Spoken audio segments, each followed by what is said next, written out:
I'm sure it's because my personality is academic, but to me, Oxford, England is one of the best places in the world. There's just nothing like sitting in a castle-like structure and reading books all day. If that's not your cup of tea, totally understand. So for me, if I'm going to live somewhere that's pretty flat, not that big of a town, with geography that's not necessarily remarkable, although don't get me wrong, the green and the hills and the dirt, it's beautiful. It's gonna be Oxford. I've always been trying to live like a peasant in the wall of a castle.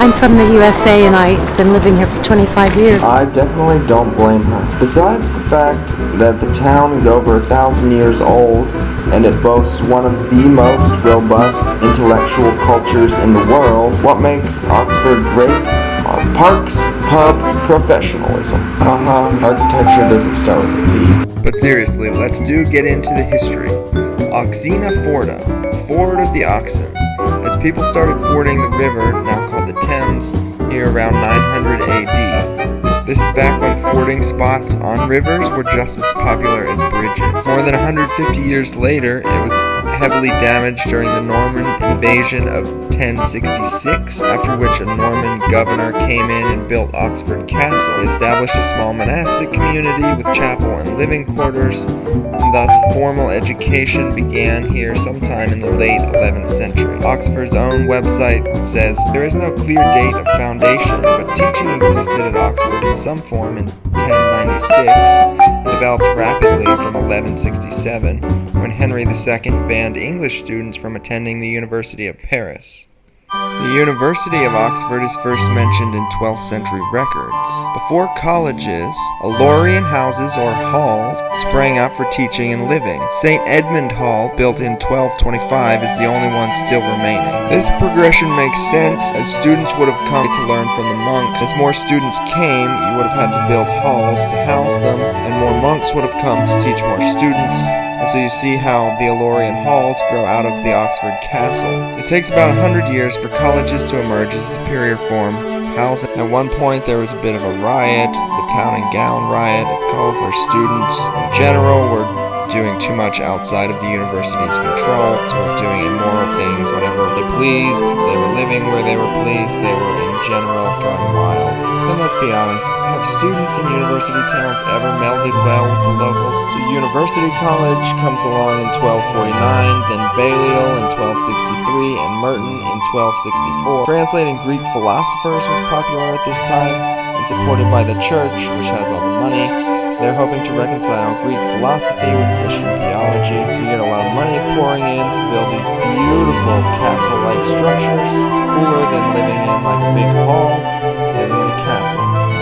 It's also allowed the university to supply headmasters, have a lot more control over their students, and in general keep them apart from the townies when that benefited them. The college format really caught on for a few reasons. One of the reasons is that it could kind of get people out of hell. Back then, Christianity was only the Catholic Church, the Protestant Reformation hadn't occurred, so most people believed that the soul entered some kind of purgatory immediately after death. In general, if more people were praying for your soul, the more help you had and the faster you could move to heaven from purgatory. So wealthy people donated large sums of money for chapels to be constructed so that people could be praying for them around the clock, all day, every day. So it made a lot of sense to donate a lot of money to build a chapel in your name, so to be practical and partly to keep a crowd around the chapel so that there were people always ready to pray.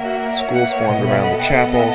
People could study the Bible when they were not praying in the chapel. Prayers become more theologically robust. You get more people praying. It all works out in the donor's favor. Unless, of course, the donor went to hell in the first place. Or here's a question. What was the fastest time out of purgatory? So all of this continues until today. The University of Oxford has 38 colleges and 6 permanent private halls, a religious foundation. The permanent private halls are sort of like colleges, except they're just large halls. All the colleges take students from every discipline, and so pretty much every college will have specialties in math and science and reading, writing, arithmetic. So it's not like you go to Oxford and study one thing in particular at a college. Your college will have people studying all subjects, with the exception, obviously, you'll have some dons or tutors who specialize in a particular subject, and so certain colleges will become known for certain subjects, but that doesn't mean they don't also teach the rest of them, or most of the rest of them. For the Americans, dons and tutors are basically just types of professors.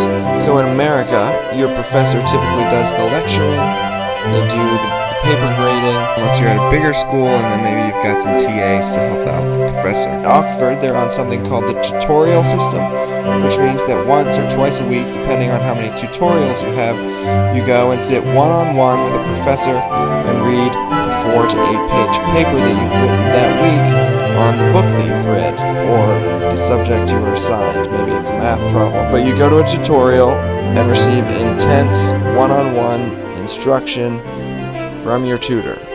In addition to your tutorials, you are expected to attend a set of lectures that loosely correspond to the subject you're studying. These are given by lecturers. These are researchers who research and give a series of lectures. At least when I was there, they were always open to the public, and nobody confirmed or denied that you went. The only thing you had to attend were your tutorials, and so if you were attending a tutorial, say on Victorian literature, you would also want to attend the lectures loosely based on some aspect of Victorian literature, because sometimes your tutor would ask you if you were aware that that specific thing that you just didn't know was covered in the lecture by the person who they were friends with who was giving the lectures you were also supposed to be attending.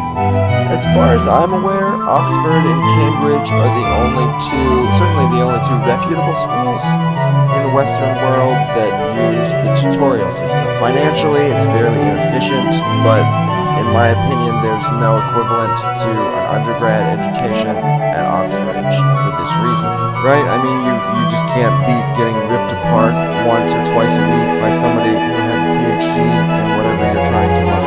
Not to mention that because it's Oxfordshire, their PhD probably came from one of the best schools in the world.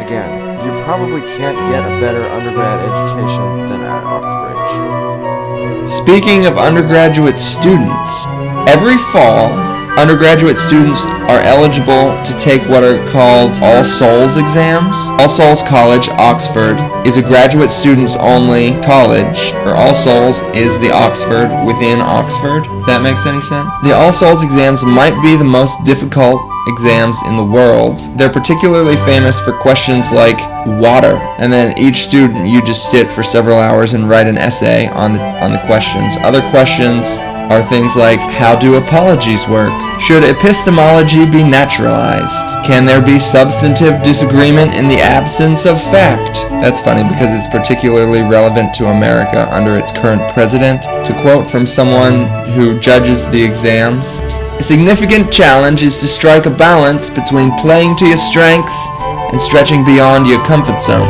My UK accents are terrible. The scripts that really stand out usually have something more that is striking. Flashes of wit, sensitivity to detail, argumentative force. So the essays are only a part of the larger All Souls application. You can apply for the fellowship whether you're a University of Oxford student or not, but students typically sit for 2 general papers and 2 papers from their specific discipline. It's mostly humanities and social science subjects, and most applicants are aspiring academics. And if you get it, it's called a prize fellowship. It's a 7-year fellowship, and to quote from Oxford's website, most examination fellows follow an academic career. You get 7 years of research in ideal conditions, in regular contact with leading scholars in your field, and free from many of the pressures, financial and otherwise, which can afflict graduate students. In 7 years, you might, for example, be able to complete a doctorate, turn it into a book, and then get started on another project. The college also encourages fellows to get involved in university teaching, and this is me, you're also one of the smartest people in the world, by definition of being an All Souls Fellow. So if you aim for an academic career, the college helps you get experience of tutorial teaching. And if you give lectures, your salary is increased. Now for all the British people that are cringing right now, I sincerely apologize. So you get a 7-year fellowship with a stipend. If you choose to teach, that stipend is increased based on the amount of teaching or lecturing that you do. Conclusion, dang is it cool to be an All Souls Fellow. And a few other things before we wrap up. Oxford Brookes University is in Headington. It was started in 1991 and has become popular and respected university. It's won some awards. I remember sitting around in mixed company with Oxford University and Oxford Brookes students, and all the Oxford Brookes students would have like 3 majors, and all the Oxford students would have 1, and that's just an example of how intense it is to study anything at Oxford. The first sub 4-minute mile was run on the Oxford track. The colleges are constructed like castles. In World War II, they were used as temporary barracks for soldiers training before deployment. Buildings represent architecture from every major period since the late Saxon period. It's the oldest continuously operating university in the English world. I think the oldest is Al Qurein, if I'm pronouncing that right, in Fez, Morocco. And that was founded in like 859 AD or the late 800s AD, right about the time that Oxford was used as a fording place for crossing the river. It's typically called the City of Dreaming Spires, which was coined by the poet Matthew Arnold. The population is 155,000. It's one of the fastest growing populations in the UK. I once saw Tom York of Radiohead walking around. At the time, I think he was living in Jericho. I also used to see Emma Watson walking her dog. I think she lived on the same street.